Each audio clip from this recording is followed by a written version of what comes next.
सभी का स्वागत है। आज का टॉपिक है पार्ट 2 राष्ट्रीय आय का लेखांकन पुनरावृत्ति नोट से स्मरणीय बिंदु। वस्तुएं अर्थशास्त्र में वस्तुएं वे सभी भौतिक पदार्थ मानव निर्मित तथा सेवाएं होती हैं जिनका कोई बाजार मूल्य होता है। वस्तुएं दृश्य मदे होती हैं जैसे पुस्तक, पेन, वस्त्र आदि। सेवाएं वह आर्थिक क्रिया जो अदृश्य है, भंडार नहीं की जा सकती तथा इसमें स्वामित्व नहीं होता, जैसे बैंकिंग, इंश्योरेंस, डाक सेवाएं आदि। उपभोक्ता वस्तुएं वे अंतिम वस्तुएं जो प्रत्यक्ष रूप से उपभोक्ता की मानवीय आवश्यकताओं की पूर्ति करता है। उपभोक्ता द्वारा क्रिय की गई वस्तु और सेवाएं उपभोक्ता वस्तुएं हैं। पूंजीगत वस्तुएं में आएगा। ये वे अंतिम वस्तुएं हैं जो उत्पादन में सहायक होती हैं तथा आय सर्जन के लिए प्रयोग की जाती है। उत्पादन प्रक्रिया में ये पूरी तरह समाप्त नहीं होती। निवेश एक निश्चित समय में पूंजीगत वस्तुएं के स्टॉक में वृद्धि निवेश कहलाता है। इसे पूंजी निर्माण भी कहते हैं। मूल्यह्रास सामान्य टूट-फूट या अपरचलन के कारण अचल परिसंपत्तियों के मूल्य में गिरावट को मूल्यह्रास या अचल पूंजी का उपभोग कहते हैं। मूल्यह्रास स्थायी पूंजी के मूल्य को उसकी अनुमानित आयु वर्षों में से भाग करके ज्ञात किया जाता है। सकल निवेश एक निश्चित समय अवधि में पूंजीगत वस्तुओं के स्टॉक में कुल वृद्धि निवेश कहलाती है। इसमें मूल्यह्रास शामिल होता है। निवल निवेश एक अर्थव्यवस्था के एक निश्चित समय अवधि में पूंजीगत वस्तुओं के स्टॉक में शुद्ध वृद्धि निवल निवेश कहलाता है। इसमें मूल्यह्रास शामिल नहीं होता। निवल निवेश सकल बराबर सकल निवेश माइनस घिसावत मूल्यह्रास।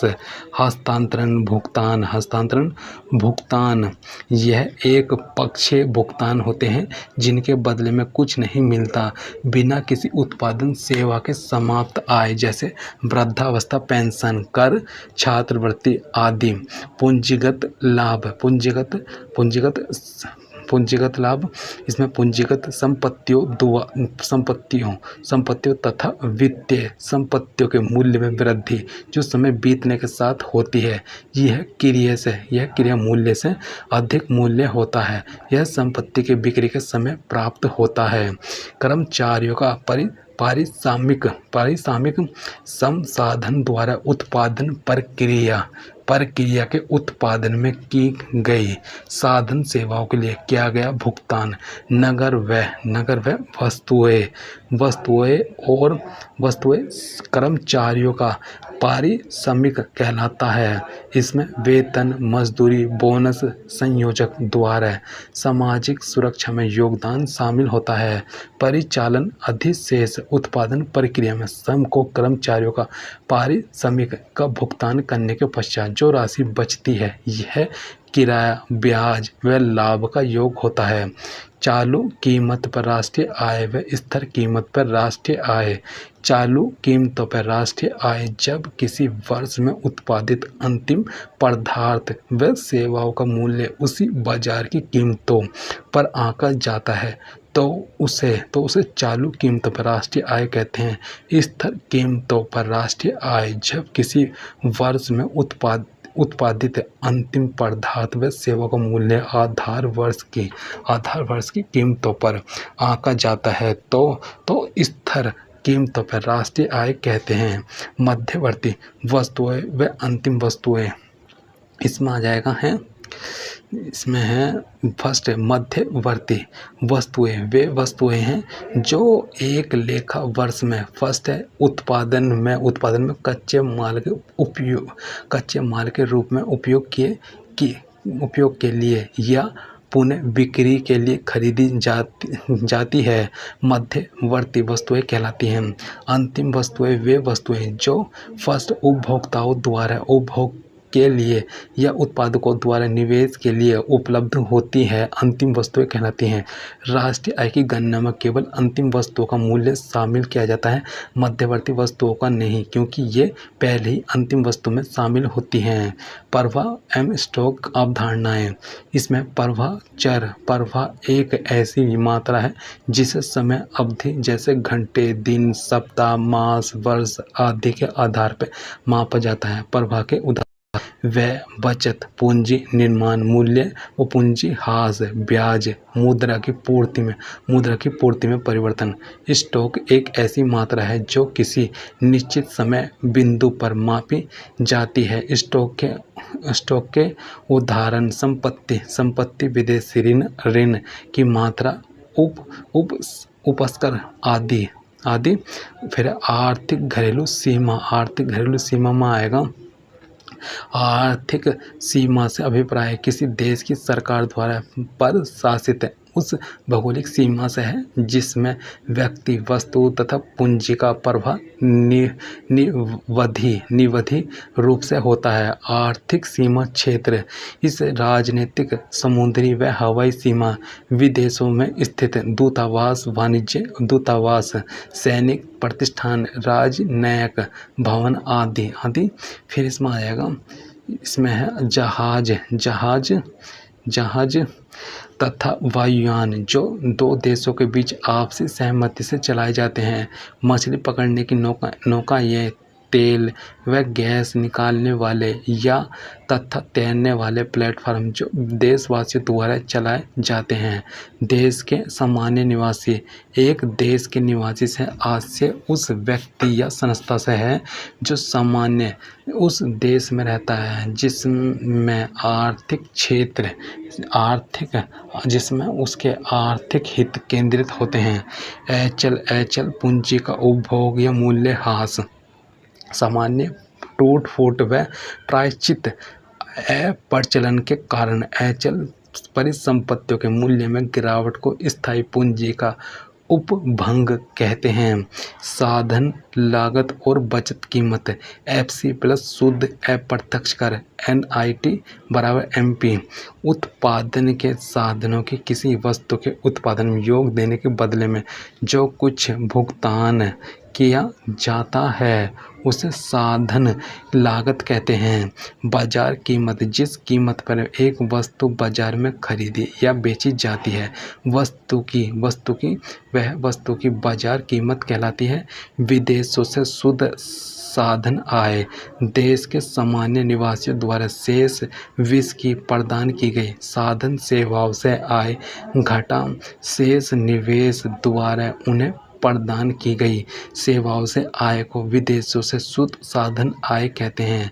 उत्पादन का मूल्य और मूल्य वृद्धि एक लेखा वर्ष में उद्यम द्वारा उत्पादित सभी पदार्थ व सेवाओं का बाजार मूल्य उत्पादन का मूल्य माना जाता है। उत्पादन का मूल्य बेची गई इकाई गुना बाजार कीमत प्लस स्टॉक में परिवर्तन। साधन भुगतान आय और अंतरण भुगतान आय। फिर इसमें आएगा उत्पादन में साधन सेवाएं देने के बदले उत्पादन के साधनों को जो भुगतान किया जाता है उसे साधन भुगतान या साधन आय कहते हैं। जैसे लगान, मजदूरी, ब्याज, लाभ, साधन आय। वे भुगतान उत्पादन में योगदान दिए बिना प्राप्त होते हैं। अंतरण भुगतान या अतरण आय कहलाती है। अतरण छात्रवृत्ति, बेरोजगारी भत्ता, अकाल, भूकंप, बाढ़ आदि में सहायता भुगतान को राष्ट्रीय आय में शामिल किया जाता है, जबकि अतरण भुगतान को शामिल नहीं किया जाता। आय के चक्रीय प्रभाव अर्थव्यवस्था के प्रमुख क्षेत्रों जैसे परिवार, फर्म, सरकारी क्षेत्र के बीच मुद्रा और पदार्थ व सेवाओं के निरंतर प्रभाव को आय का चक्रीय प्रभाव कहते हैं। उत्पाद विधि इसमें आ जाएगा। उत्पाद विधि को औद्योगिक उद्यम विधि या मूल्य वृद्धि विधि भी कहा जाता है। यह विधि जो एक लेखा वर्ष के दौरान एक अर्थव्यवस्था में प्रत्येक उत्पादन उद्यम द्वारा की गई मूल्य वृद्धि के योग के रूप में नापा है। दोहरी गणना की समस्या। राष्ट्रीय आय की गणना करते समय जब एक अर्थव्यवस्था के मूल्य की गणना एक से अधिक बार की जाती है तो इसे दोहरी गणना की समस्या कहा जाता है। आय विधि के अंतर्गत राष्ट्रीय आय का मापन उत्पादन के साधनों, भूमि, श्रम, पूंजी, उद्यम को लगान, मजदूरी, ब्याज, लाभ के रूप में किए गए भुगतान के आधार पर करती है। वह विधि राष्ट्रीय आय की गणना की तीसरी विधि है। इस विधि का उपभोग निवेश शेष भी कहा जाता है। इसके अंतर्गत एक लेखा वर्ष में अर्थव्यवस्था के समस्त अंतिम व्यय को जोड़कर राष्ट्रीय आय की गणना की जाती है। निजी आय से अभिप्राय उस आय से है जो निजी क्षेत्र को एक लेखा वर्ष में देश विदेश के सभी साधनों से प्राप्त कारक आय तथा सरकार शेष वित्त से प्राप्त वर्तमान हस्तांतरण भुगतानों का जोड़ है। व्यक्तिगत आय किसी देश के व्यक्तियों व परिवारों को एक लेखा वर्ष में सभी स्रोतों से वास्तव में प्राप्त कारक आय तथा वर्तमान हस्तांतरण भुगतान का जोड़ है। राष्ट्रीय परियोज्य आय से अभिप्राय किसी देश की बाजार कीमत पर उस निवल आय से है जो देश को खर्च करने के लिए उपलब्ध होती है। व्यक्तिगत परियोज्य आय वह आय है जिसे लोग अपनी इच्छा अनुसार खर्च कर सकते हैं अथवा बचा कर रख सकते हैं। व्यक्तिगत परियोज्य आय कहलाता है घरेलू समाहार बाजार कीमत पर सकल घरेलू उत्पाद GDP MP एक वर्ष की अवधि में देश के भौगोलिक सीमा के अंतर्गत उत्पादित समस्त अंतिम वस्तुओं एवं सेवाओं के बाजार मूल्यों के योग को बाजार कीमत पर सकल घरेलू उत्पाद कहते हैं। बाजार कीमत पर निवल विदेशी उत्पाद NDP MP बराबर GDP MP माइनस मूल्यह्रास देशी आय होता है। देशी आय NDPFC एक देश की घरेलू सीमा में एक लेखा वर्ष में उत्पादन कारकों की आय का योग जो कारकों द्वारा प्रदान की गई सेवाओं के बदले प्राप्त होती हैं कि दसीय आय कहते हैं। NDPFC बराबर GDP MP माइनस मूल्यह्रास माइनस निवल अप्रत्यक्ष कर। राष्ट्रीय समाहार बाजार कीमत पर सकल राष्ट्रीय उत्पाद GNP MP एक देश को सामान्य निवासियों द्वारा एक वर्ष में देश की घरेलू सीमा व विदेशों में उत्पादित अंतिम वस्तुओं व सेवाओं के बाजार मूल्यों के योग को GNP MP कहते हैं। बाजार कीमत पर निवल राष्ट्रीय उत्पाद NNP MP minus NNP MP बराबर GNP MP माइनस मूल्यह्रास। राष्ट्रीय आय NNPFC एक देश के सामान्य निवासियों द्वारा एक लेखा वर्ष में देश की घरेलू सीमा व शेष वित्त से अर्जित साधन आय का योग राष्ट्रीय आय कहलाती है। NNPFC बराबर NDPFC प्लस NFIA बराबर राष्ट्रीय आय क्षरण आय के चक्रीय प्रवाह से निकाली गई राशि मुद्रा के रूप में की क्षरण कहते हैं। जैसे कर बचत तथा आयत को क्षरण कहते हैं। भरण है आय के चक्रीय प्रवाह में डाली गई राशि मुद्रा की मात्रा को भरण कहते हैं। मुद्रा की मात्रा को भरण कहते हैं। जैसे निवेश सरकारी व्यय निर्यात वर्धित किसी उत्पादन इकाई द्वारा निश्चित समय में किए गए उत्पादन को मूल्य तथा प्रयुक्त मध्यवर्ती उपभोग को मूल्य का अंतर वर्धित मूल्य कहलाता है। दोहरी गणना की समस्या। राष्ट्रीय आय आकलन में जब किसी वस्तु का मूल्य एक से अधिक बार गणना की जाती है उसे दोहरी गणना कहते हैं। इससे राष्ट्रीय आय अधिक मूल्यांकन दर्शाता है, इसलिए इसे दोहरी गणना की समस्या कहते हैं। कुछ महत्वपूर्ण समीकरण। सकल बराबर निवल शुद्ध प्लस मूल्यह्रास स्थायी पूंजी का उपभोग। राष्ट्रीय बराबर था घरेलू प्लस विदेशों से प्राप्त निवल साधन आय। बाजार कीमत बराबर है साधन लागत प्लस निवल अप्रत्यक्ष कर NIT। फिर निवल अप्रत्यक्ष कर NIT बराबर है अप्रत्यक्ष कर माइनस सहायकी की आर्थिक सहायता। फिर विदेशों से शुद्ध साधन आय कारक बराबर विदेशों साधन आय माइनस विदेशों साधन आय।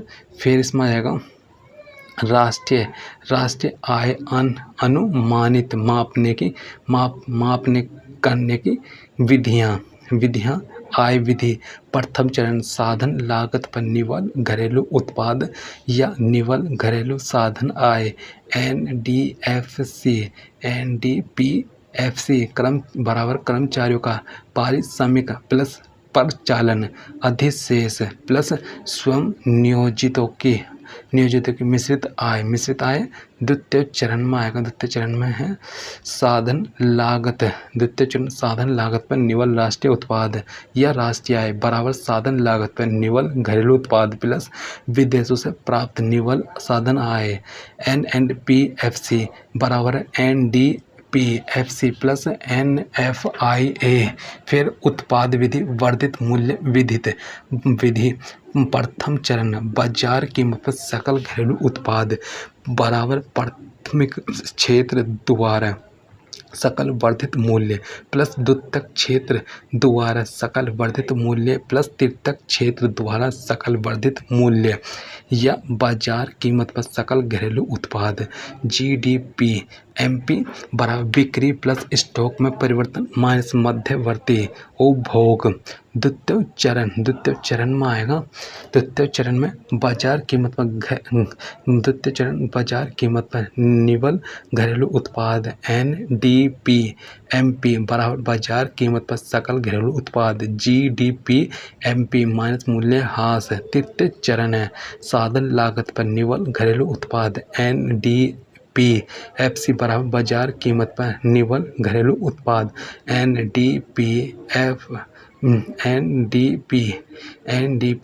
NDPMP माइनस शुद्ध अप्रत्यक्ष कर NIT। चतुर्थ चरण साधन लागत पर निवल राष्ट्रीय उत्पाद या राष्ट्रीय आय NNPFC बराबर साधन लागत पर निवल घरेलू उत्पाद NDPFC प्लस विदेशों से प्राप्त निवल साधन आय NFIA। व्यय विधि। प्रथम चरण बाजार कीमत पर सकल घरेलू उत्पाद बराबर निजी अंतिम उपभोग व्यय प्लस सरकारी अंतिम उपभोग व्यय प्लस सकल घरेलू पूंजी निर्माण प्लस शुद्ध या निवल निर्यात। GDPMP बराबर C plus G plus I plus X minus M। द्वितीय चरण में बाजार कीमत पर निवल घरेलू उत्पाद NDPMP बराबर बाजार कीमत में सकल घरेलू उत्पाद GDPMP माइनस मूल्यह्रास। तृतीय चरण साधन लागत पर निवल घरेलू उत्पाद NDPFC बराबर है बाजार कीमत पर निवल घरेलू उत्पाद NDPMP माइनस शुद्ध अप्रत्यक्ष कर NIT। चतुर्थ चरण फिर है साधन लागत पर निवल राष्ट्रीय उत्पाद या राष्ट्रीय आय NNPFC बराबर साधन लागत पर निवल घरेलू उत्पाद NDPFC प्लस विदेशों से प्राप्त निवल साधन आय NFIA।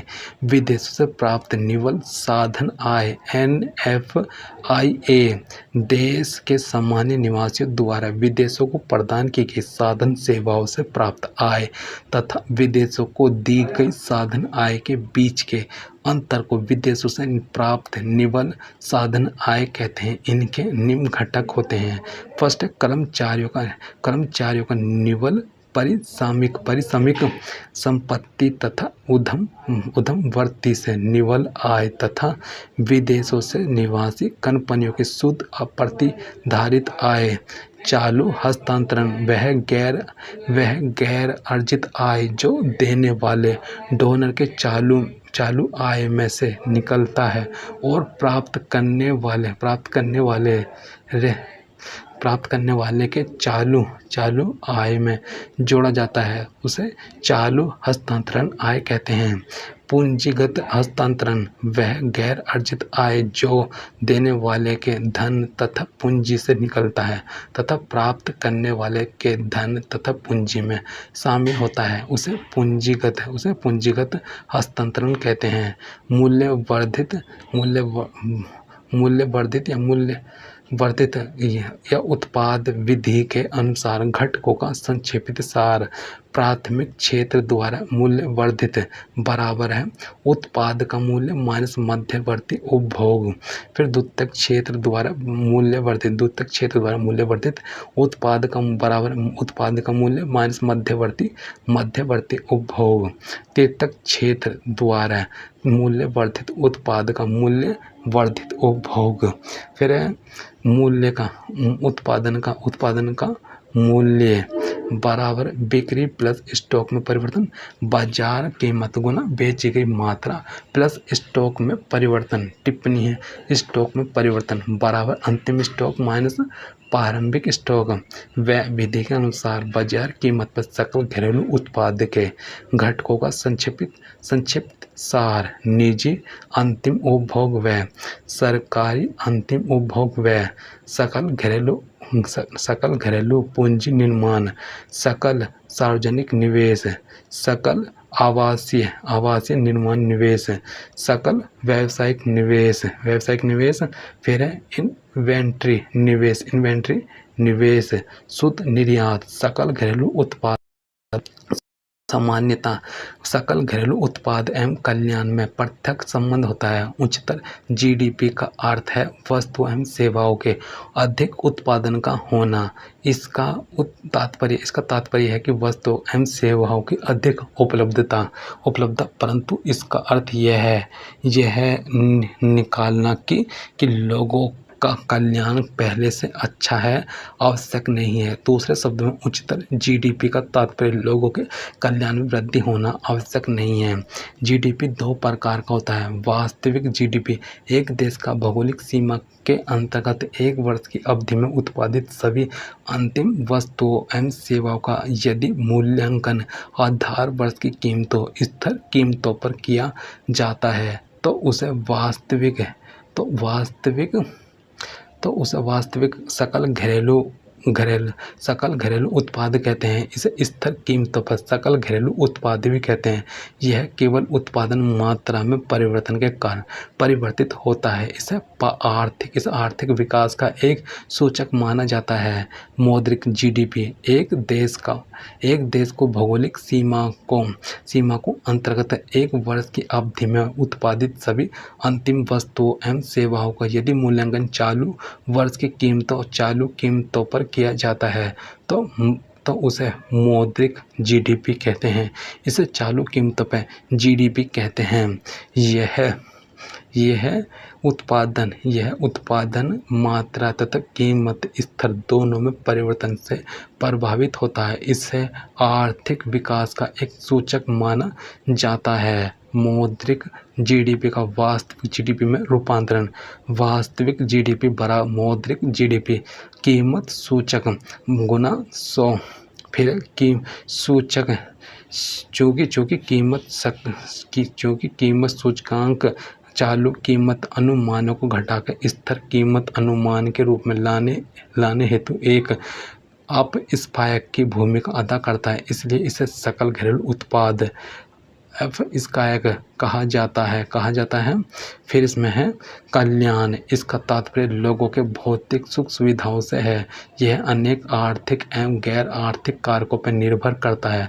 आर्थिक कारक जैसे राष्ट्रीय आय, उपभोग का स्तर आदि, और गैर आर्थिक कारक जैसे पर्यावरण प्रदूषण, कानून अव्यवस्था, सामाजिक अशांति आदि। वह कल्याण जो आर्थिक कारकों पर निर्भर करता है उसे आर्थिक कल्याण, तथा जो गैर आर्थिक कारकों पर निर्भर करता है उसे गैर आर्थिक कल्याण कहा जाता है। दोनों के योग को सामाजिक कल्याण कहा जाता है।